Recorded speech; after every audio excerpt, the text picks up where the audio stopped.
Si son nuevos con nosotros, estamos en una serie en Segunda de Pedro. Los invitamos a agarrar una Biblia. Siempre tenemos algunas gratis allá afuera en el lobby o los puedes sacar en sus aparatos. Estamos en el capítulo 1, versículo 12, llegando hasta el versículo 21 esta noche y queremos darles la bienvenida a este estudio. Nos encanta estudiar los libros de la Biblia y tenemos un pasaje espectacular frente a nosotros hoy. Así que oremos juntos y pedirle al Señor que nos ayude al encontrarnos con su palabra. Padre, esa es nuestra oración esta noche, que nos muestres a Cristo. No tenemos ningún otro lado al cual ir excepto tu palabra. La vida eterna está en tu palabra. Y oramos que al estudiar esta noche incrementes en nosotros una más grande oportunidad de fe y amor y confiar en ti, que podamos confiar en ti más por la fe, y que los que están aquí en esta habitación o que están en línea, que puedan tener su confianza en Jesucristo, que por la fe los permitas hacer eso, que incrementes nuestra fe y nuestra esperanza al ver este pasaje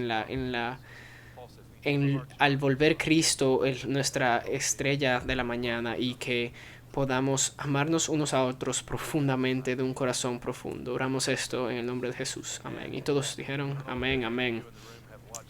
No sé si ustedes aquí han visto el musical Hamilton, que se trata de Alexander Hamilton, el padre de la patria americano. Lo he visto como 35 veces diferentes en los últimos meses. Y una de las canciones favoritas en el musical, es un musical si no están familiarizados con eso, y es una canción que se llama Sin Parar, que creativamente expresa la habilidad de escribir de Alexander Hamilton y Aaron Burr, que eventualmente mató a Hamilton.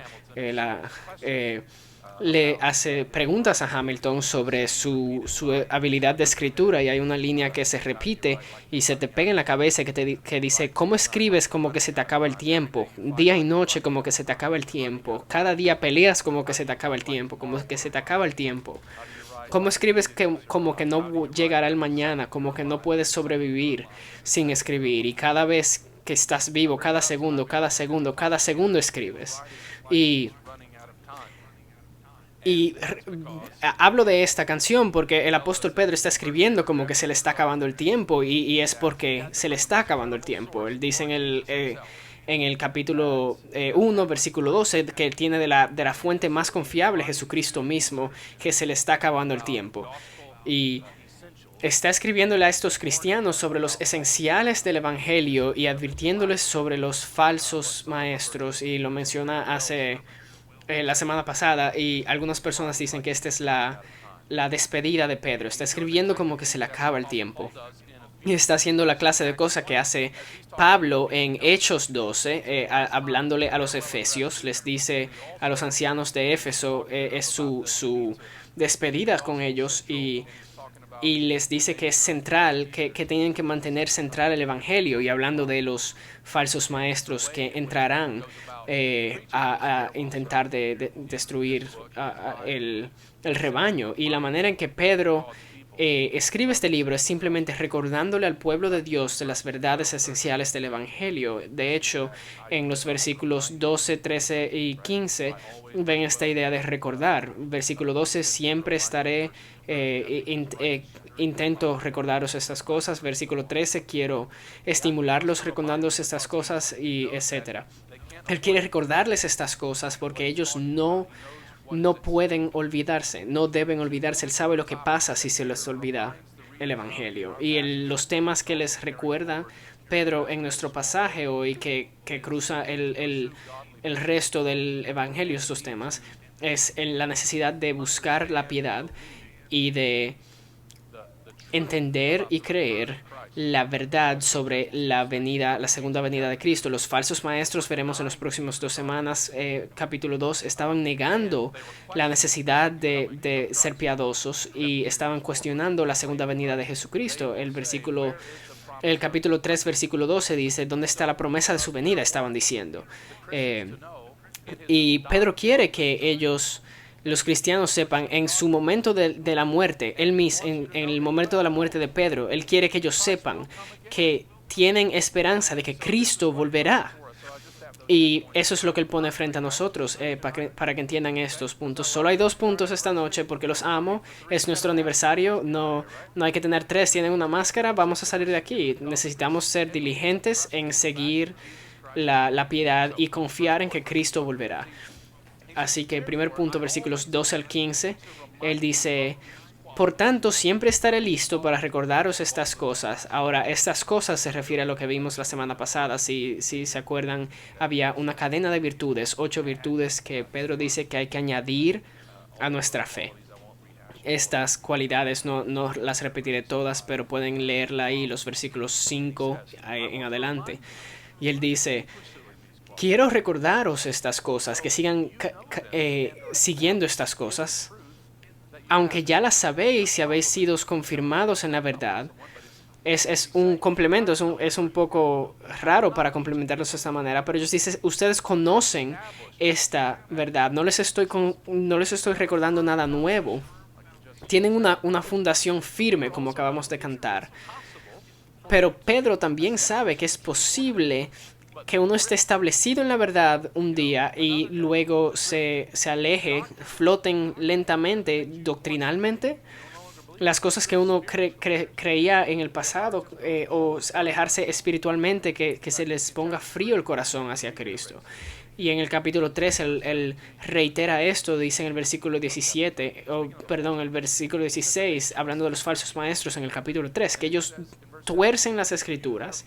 Y luego en el versículo 17 dice: así que conociendo esto de antemano, no sean cargados y pierdan su estabilidad por el error de las personas perdidas. Así que él entiende que es posible ser tumbado por todo viento de doctrina, por falsos maestros, teorías de conspiración y cualquier cosa bajo el sol. Así que en este complemento, ustedes conocen la verdad, también hay un entendimiento de que tenemos que constantemente nutrirnos espiritualmente, tenemos que constantemente encontrarnos con la palabra de Dios, ser alimentados. A veces en el básquetbol verán jugadores que están tirando y ellos hacen eso con la mano, que es: aliméntame, dame la pelota, aliméntame. Así es que deben ser las personas, el pueblo de Dios, siempre. Necesitamos ser alimentados. Pedro sabía esto de su iglesia. Él podía hacer una confesión de su vida. Él podía hacer una confesión genial y la próxima noche estar negando a Cristo frente a una niñita. Y él está diciendo: quiero recordaros estas cosas y quiero estimularlos por este recordatorio. Me encanta esta idea. Él dice que está a punto de morir. Versículo 14 está muy consciente de esto, sabiendo que la separación del cuerpo es inminente. Jesús le hizo esto claro. Es posible cuando Cristo le habló en Juan 21 y dijo cómo moriría Cristo. Es la palabra que él usa aquí para el cuerpo. Él dice la palabra de una tienda. Es la idea de que es temporal, que uno la doblaremos y guardaremos un día. Y así que ¿de qué quieres hablar cuando no tienes mucho tiempo que te queda? ¿Cómo puedes hacer un gran impacto en tus momentos que quedan? No se trata de cosas nuevas, se trata de las cosas viejas que recordamos a las personas que eran buenas. Y él dice: quiero estimularlos. Esta palabra habla de nuestras afecciones, de nuestro corazón. Él quiere que su tiempo cuente, y así que él está estimulándolos para Cristo y hacia la piedad. Y como todo buen profesor cristiano él entiende la importancia del corazón. Necesitamos renovación espiritual cada día. No nos levantamos en la mañana como con dedos espirituales listos para leer la palabra. Yo antes decía: yo no soy cristiano hasta el mediodía. No, necesitamos nutrirnos y levantar nuestras afecciones, y hacemos esto unos por otros. Tenemos este ministerio de estimularlos, como dice el escritor de Hebreos, estimularlos al amor y a las buenas obras. Es una cosa conocer la doctrina, y otra cosa es conocer al Dios de la verdad y que nuestros corazones lo alaben. Hay muchos ejemplos de lo importante que es hablar con el corazón. He estado pensando sobre Romanos capítulo 8. En el capítulo 8, versículo 35, Pablo pregunta: ¿qué nos separará del amor de Dios? Y Pablo pudo haber dicho simplemente nada, capítulo 9. Pero él no hace eso. Él dice, él da un gran poema, un pasaje poético de cómo nada nos puede separar del amor de Dios. Y entonces llega el capítulo 9. Y por eso es que Pablo y Pedro, y creo que todos los creyentes entendemos que una cosa es saber la verdad y otra cosa es contemplar la maravilla de Cristo. Es posible vivir en la verdad de Dios y otra cosa es algo diferente, conocer al Dios de la Biblia. Y las personas que se alejan de la doctrina usualmente es porque ellos se alejaron de Cristo y entonces se rinde su doctrina. Quizás ven una joven o un joven que se enamora de un hombre no creyente o una mujer no creyente y están tan captivados por la persona que dejan sus creencias. O un joven que se va a la universidad o un hombre que lleva tiempo sin volver a la Biblia, no lee no va a la iglesia, no lee la Biblia, y se vuelven más y más mundanos y terminan rompiendo sus matrimonios y dice, bueno, no creo que como quiera no creo que lo creía en algún punto de mi vida. Y si tu corazón se va, eres un desastre caminando.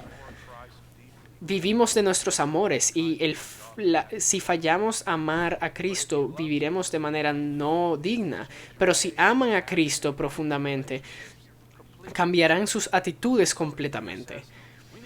Así que Pedro dice, debemos ser movidos. Y eso es una de las cosas que por eso estamos en un grupo y hablamos el evangelio unos a otros. Ese es el trabajo de un predicador. No es que digan que sea qué gran sermón, pero que digan qué gran salvador, que está moviendo sus afecciones hacia arriba. Y por eso es que Pedro dice, estoy tan comprometido a esto que haré con toda diligencia que en todo tiempo después de mi partida podáis recordar estas cosas. ¿Y a qué se refiere Pedro aquí? Creo que está hablando de este libro, Segunda de Pedro específicamente. Es posible que esté hablando de algo más allá de esto. Algunos de los padres eclesiásticos tempranos pensaban que estaba hablando de el Evangelio de Marcos, que como yo creo y muchas otras personas creen, que el Evangelio de Marcos es el Evangelio de Pedro, que era el recuento de Pedro que Marcos escribió. Pero no creo que es esto lo que está escrito necesariamente en Segunda de Pedro, sino que él quiere comunicar lo que está escrito en Segunda de Pedro tan claramente que él está haciendo todo esfuerzo de comunicar para que cuando se muera puedan recordar estas cosas. Y todo esto es por decir que lo que Pedro quiere aquí es para que el pueblo de Dios siempre se recuerde de la gracia de Cristo, las promesas de Cristo, este llamado a seguir una vida cristiana y a recordar los esenciales y lo que sea que Pedro dice en el versículo 1 es que recordemos la gracia de Dios.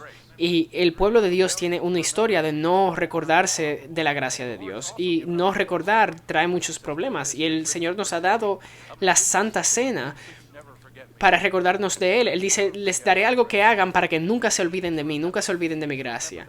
Y necesitamos recordar que nuestros pecados son perdonados, que somos nueva creación, que tenemos todo lo que necesitamos para la vida en piedad, que Cristo es Dios y Salvador y Él volverá. Y tenemos esto en las Escrituras. Y Él dice, quiero estimularlos para que puedan seguir la piedad. El segundo recordatorio aquí es recordando la venida de Cristo, versículos 16 al 21. Él hablará mucho de esto y aquí es como habla de esto en este pasaje específicamente. Él tiene dos argumentos para defender la segunda venida de Cristo contra los falsos maestros que estaban dudando. Primero, dice que estaban basado en el testimonio de testigos. Y segundo, está basado en las escrituras del Antiguo Testamento. No es que la segunda venida está basada en testigos de ojo, pero la transfiguración, algo que sí pasó, es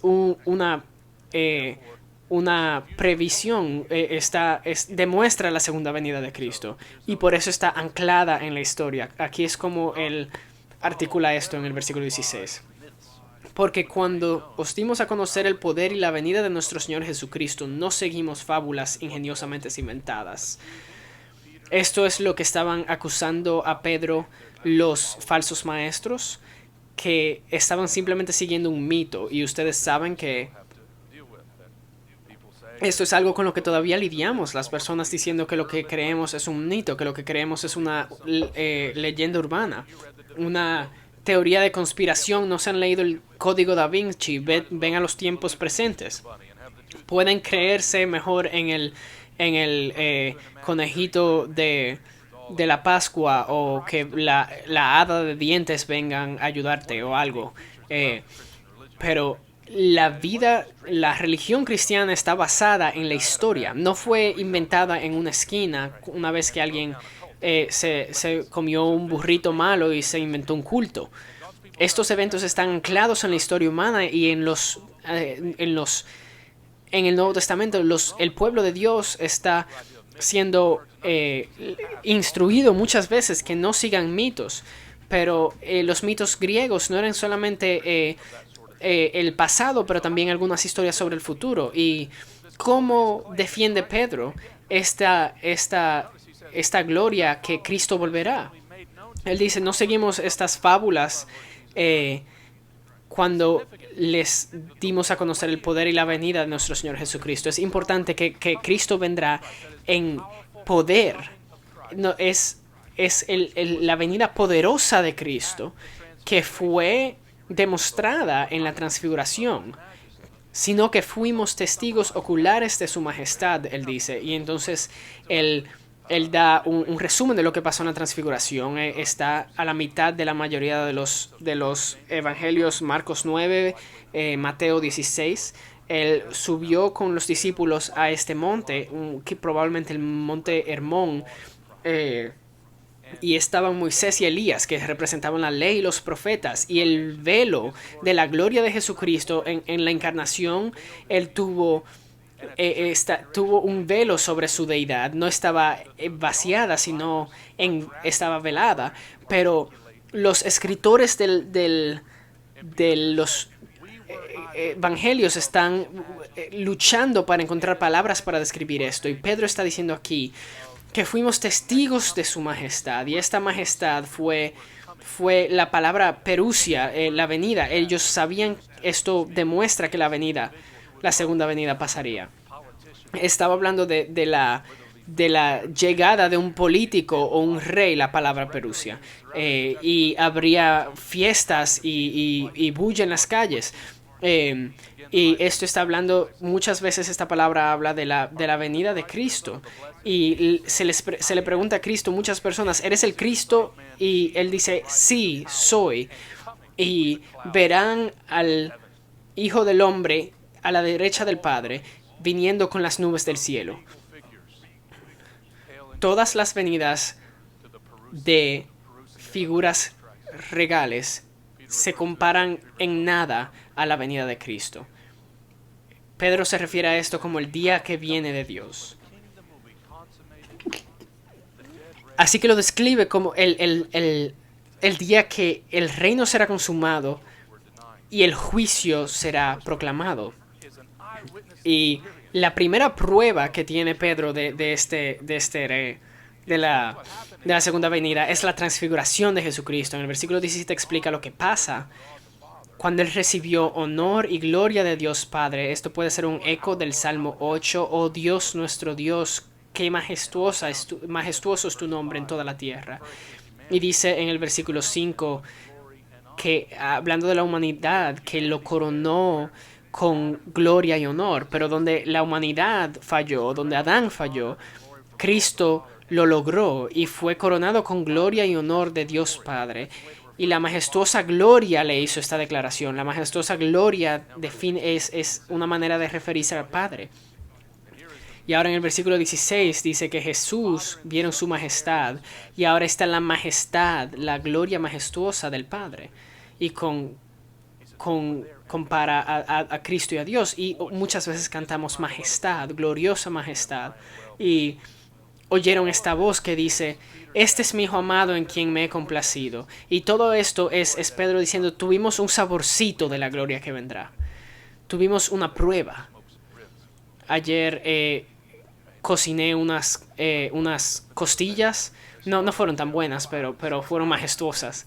La estaba cocinando por 5 o 6 horas y empiezas a cortar las costillas y es el momento de la verdad que dices, wow, ya ahí viene. Y yo creo que el cocinero siempre debería tener la primera mordida. Has estado trabajando el día entero y te da ese sabor y dices, ay, no puedo esperar a que ustedes se coman esto. Quieres sentar a todo el mundo para que lo prueben.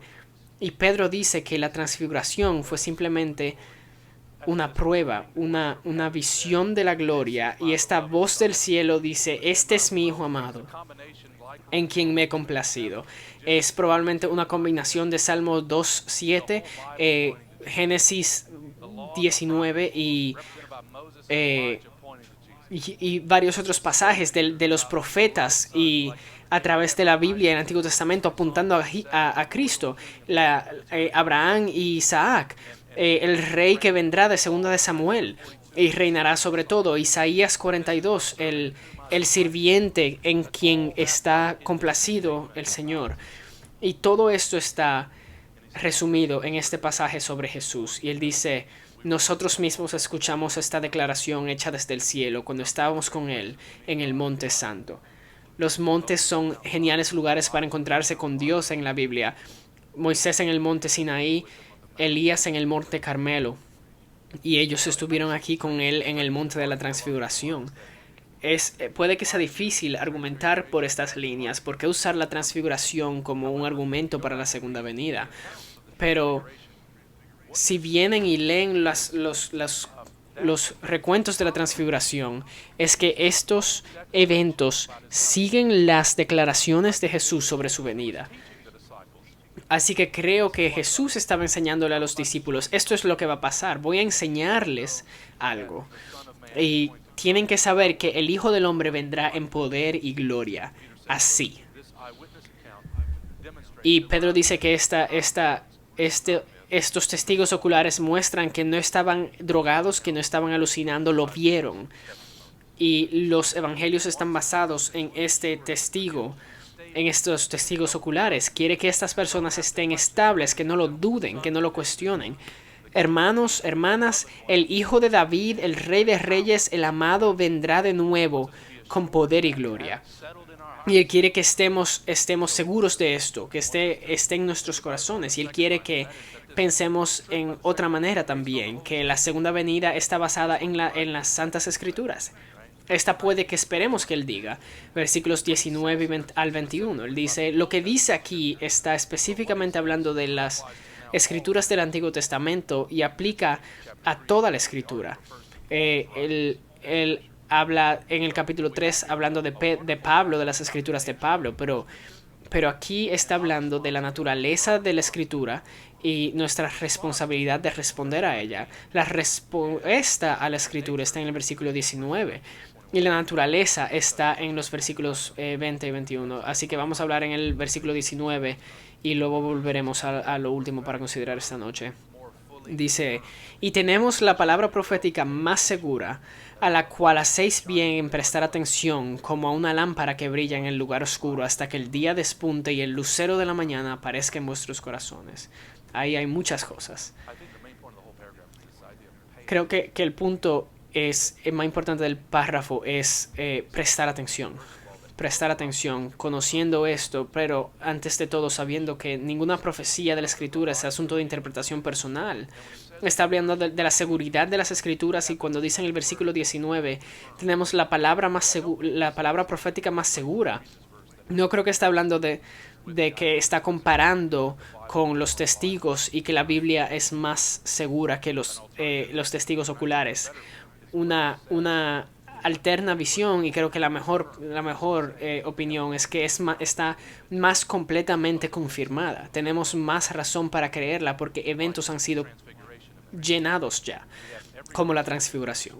Tenemos toda razón para confiar en la validez de la Escritura y en la Escritura, porque cosas han pasado en la encarnación de Cristo, su crucifixión y su resurrección y esto. Así que él dice, hablando de estas Escrituras, son una lámpara que brilla y les prestamos atención hasta que el lucero de la mañana aparezca en nuestros corazones. Está hablando, el lucero de la mañana habla de la segunda venida de Jesucristo. Es una idea pasando en el versículo 19 que las Escrituras apuntan a Cristo, que todas las Escrituras apuntan a Cristo. Él es el lucero de la mañana de la Biblia. Y él dice que es la naturaleza de la Biblia, versículo 20, antes de todo sabiendo esto, y él nunca dice, no está en una lista, sino una prioridad. Quiero que sepan esto, me estoy muriendo, estoy escribiendo como que se me acaba el tiempo, y quiero que sepan que ninguna profecía de la Escritura es asunto de interpretación personal. Es decir, que no viene de el entendimiento de una persona en sí mismo que fueron vistos o experimentados. En otras palabras, los eventos necesitan una explicación y necesitan ser interpretados. Los que los falsos maestros decían era probablemente algo como, sí, estos profetas se encontraron con Dios, pero la manera en que escriben los eventos no eran buenos, estaban simplemente aleatoriamente inventándose cosas. Y lo que Pedro está diciendo es que ellos vieron los eventos, pero también les fue dado el correcto entendimiento de estos eventos y lo comunicaron. Y por esto es que esto es importante. Tomen el recuento de Éxodo, hablando simplemente fuera de la visión cristiana. Tienen un grupo de personas que se movieron a través del Medio Oeste.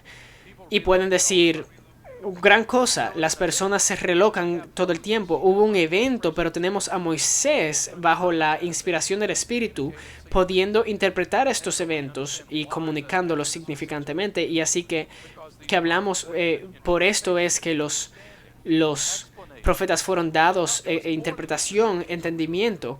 Hubo más que simplemente unas personas cambiando de lugares. O tomen la crucifixión. Hubieron muchas personas crucificadas. ¿Qué hace que la crucifixión de Jesús sea tan importante? Bueno, Jesús la explicó, la interpretó. De hecho, él la explicó en la Santa Cena y se lo dio a los apóstoles la significancia de su muerte. Los profetas y los apóstoles no simplemente vieron varios eventos, pero fueron dados la interpretación de estos eventos, y esto fue dado a nosotros en la Biblia. Así que pongan todo esto junto. Los eventos históricos pasan. Nuestra fe está basada en la historia. Los apóstoles fueron levantados, recordaron y escribieron estos eventos, y el producto final, la Biblia, nos da luz en un mundo oscuro. Él quiere que los creyentes entiendan esto, que tengan esto en sus corazones. Él lo construye en el versículo 21, en la naturaleza de la Biblia. Ninguna profecía fue dada jamás por un acto de voluntad humana, sino que hombres inspirados por el Espíritu Santo hablaron de parte de Dios. Es decir, ningún profeta dijo, creo que voy a ser un profeta hoy. Creo que voy a escribir un chin de Biblia hoy. No originó de ellos, sino que los hombres hablaron de Dios al ser cargados por el Espíritu Santo. Cuando las personas hablaban, cuando los profetas hablaban, Dios les decía qué hablar, y esto es lo que hablaban. En la teología cristiana tenemos este versículo y hablamos de lo que hablamos de la inspiración de la Biblia. Y esto es una aplicación apropiada de esto, pero en nuestra sociedad moderna la inspiración no tiene las mismas connotaciones que queremos comunicar. Así que podemos decir que LeBron James es inspirador. Orgullo y Prejuicio es inspirador. Y saben, la Biblia es inspiradora, pero no es que es inspiradora, es que es inspirada.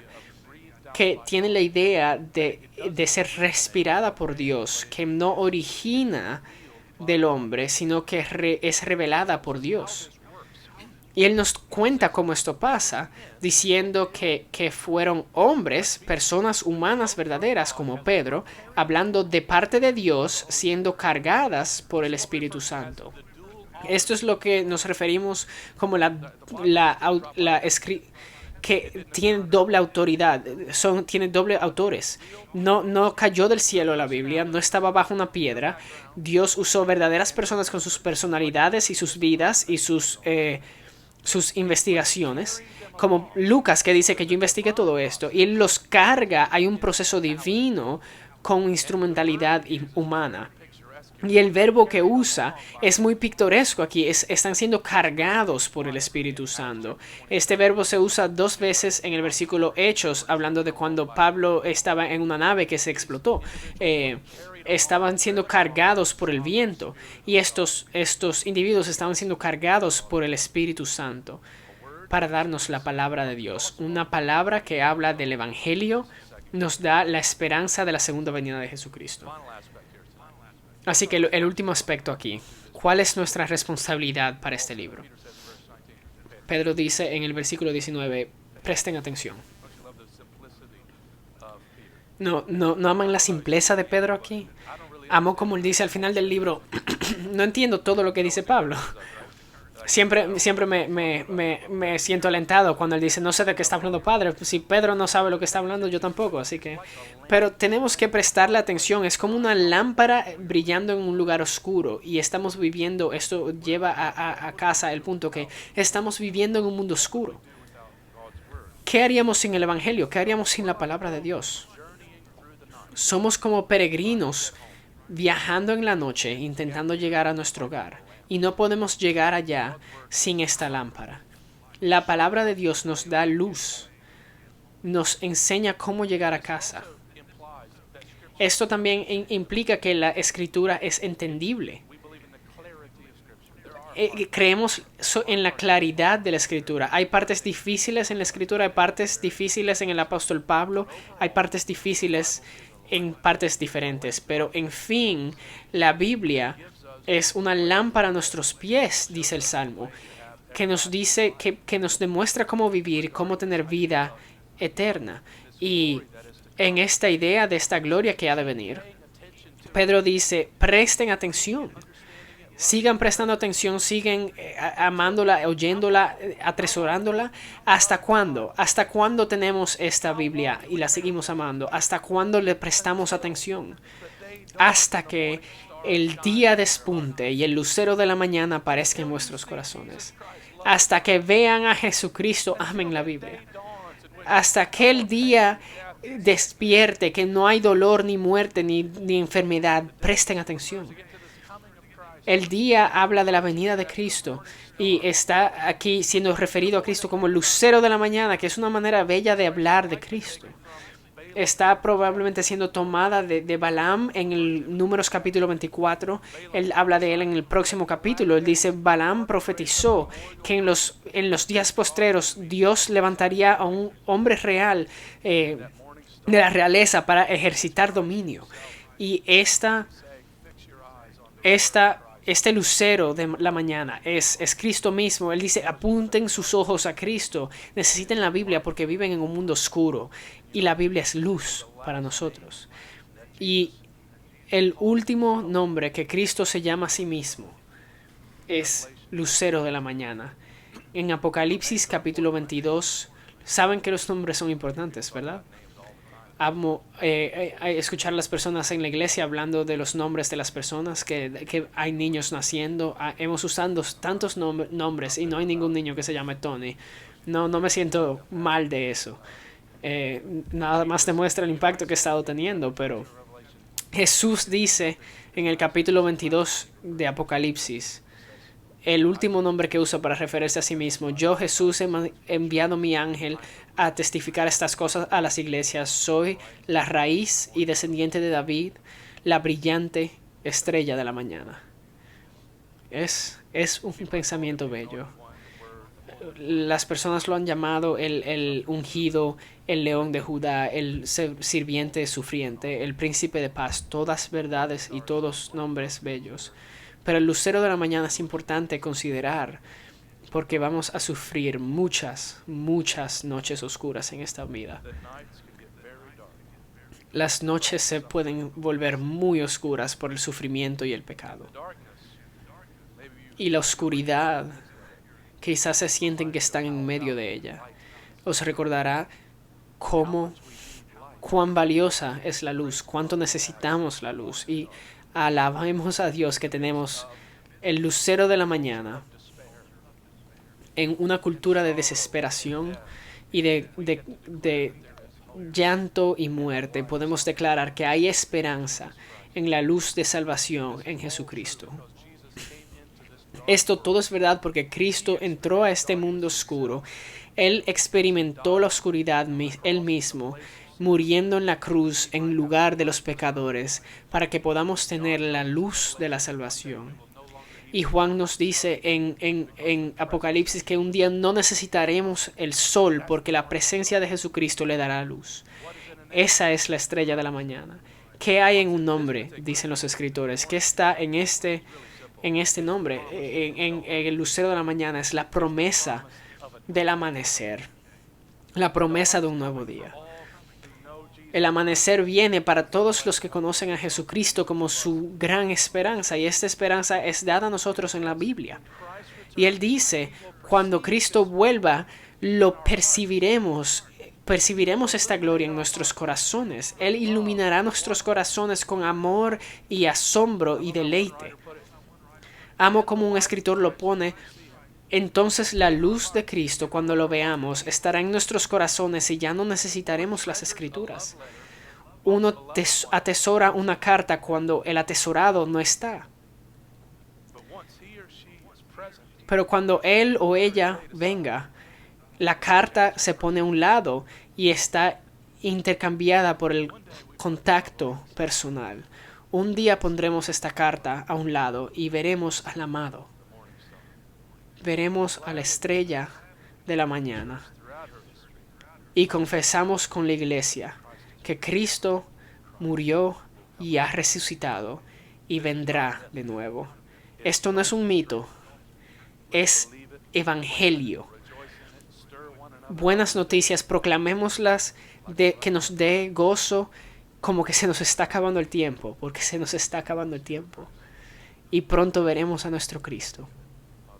Oremos juntos. Padre, te damos gracias por tu palabra, por el Espíritu Santo que ilumina nuestros corazones y mentes, por la esperanza que tenemos en las Escrituras, Señor. Damos gracias, porque experimentaremos muchas noches oscuras en esta tierra, pero tenemos la promesa del amanecer, de un nuevo día. Nos aferramos a tu palabra como cartas de amor y buscamos el día en que veremos a nuestro amado. Lo veremos cara a cara. Danos más profunda confianza en ti y en tu palabra. Ayúdanos a nunca olvidarnos, pero estimúlanos por recordatorio, por el Evangelio, al tomar la mesa, Señor, la Santa Cena, recordando lo que tú has hecho por nosotros, Señor. En el nombre de Jesús oramos. Amén.